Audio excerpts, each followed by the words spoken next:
এক ভদ্রলোক, হিন্দু ভদ্রলোক, মসজিদের কিনারা দিয়ে তার বাড়ি যাওয়ার রাস্তা দিয়ে যায়।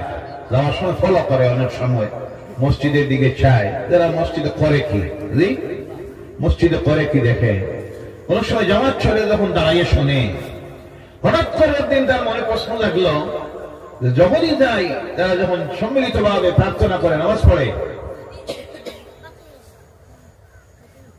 তখন দেখি তাদের ইমাম তিনি যখন দাঁড়াইতে গিয়ে প্রতিদিন শুনি উনি বলেন সামি আল্লাহু লিমান হামিদা।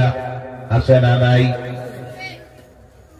চিন্তা করে, ইমাম প্রতিদিন একটা মেয়ের জন্য শুধু দোয়া করেন, যে মেয়েটার নাম হলো হামিদা। কোনটা? হামিদা। এই মহল্লায়, গ্রামে কি আর কোনো মেয়ে লোক নাই?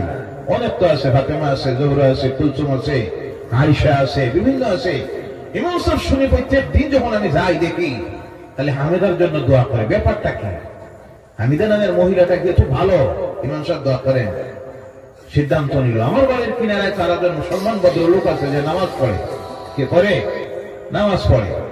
গিয়েছে এর কাছে, গিয়ে জিজ্ঞাসা করলো, ভাই একটা জিনিস বুঝতে পারি না, তোমাদের মসজিদের ইমাম সাহেব প্রতিদিন যখন নামাজ পড়ায় শুধু একটা মেয়ের জন্য দোয়া করে, যে মেয়েটার নাম হলো হামিদা। আমি অনেক সময় দাঁড়াইয়া দেখি ইমাম সাহেব শুধু বলে সামি আল্লাহু লিমান হামিদা। ব্যাপারটা কি? ওই নামাজি তখন বললো, ঠিক তো, তুমি যা বলছো আমিও তা দেখি। ইমাম সাহেব প্রতিদিন আর কারোর জন্য দোয়া করে না, শুধু একটা মেয়ের জন্য দোয়া করে, সেটা হলো সামি আল্লাহু লিমান হামিদা। ঠিক আছে, আজকে আমিও যাবো, গিয়ে ইমামকে জিজ্ঞাসা করবো। মসজিদে গেছে, জীবনে ইমাম সাহেব রাগ করবেন না, একটা কথা আপনাকে জিজ্ঞাসা করবো। আজ 25 বছর থেকে আমি নামাজ পড়ি, নামাজে যখন আই দেখি আপনি শুধু একটা মেয়ের জন্য দোয়া করেন, আর কারোর জন্য দোয়া করেন না। ইমাম সাহেব বলেন, কার জন্য? আপনি প্রত্যেক দিন শুধু বলেন সামি আল্লাহু লিমান হামিদা, আর কেউ নাই। ইমাম সাহেব চিন্তা করলেন, এই লোকটারে কি দিয়ে বোঝাই?